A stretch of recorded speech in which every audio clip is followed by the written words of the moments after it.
Cela aura pris un peu plus de 5 ans. Ce samedi 7 décembre, les portes de Notre-Dame se sont rouvertes et sa cloche a enfin sonné.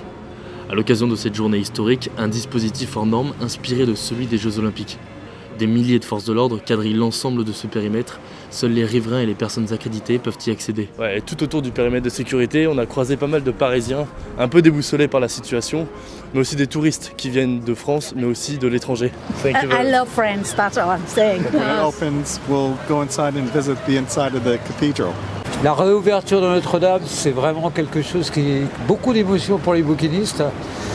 À savoir quand même qu'on est au premier plan pour avoir vu la fumée pendant pas mal de minutes et le feu qui s'est levé et la flèche qui est tombée à l'intérieur. Je voulais voir un petit peu comment c'était. Bon, bah là on voit le chevet qui n'est pas encore fini apparemment, mais bon. Un tout petit peu déçu parce qu'on pensait que tous les travaux étaient terminés et en fait il reste quand même pas mal d'échafaudage. Les travaux de la cathédrale se poursuivront au moins jusqu'en 2028, mais le monument sera accessible au grand public dès le 8 décembre. Bon, on a appris qu'à cause de la météo, avec le vent et la pluie, la cérémonie va se dérouler à l'intérieur de Notre-Dame. À partir de 18h30, près de 2000 invités ont commencé à s'installer dans l'édifice. Parmi eux, on retrouve de nombreux chefs d'État, le prince William, Volodymyr Zelensky ou encore Donald Trump. À l'extérieur, des dizaines de milliers de curieux ont suivi la cérémonie sur les écrans géants mis à disposition.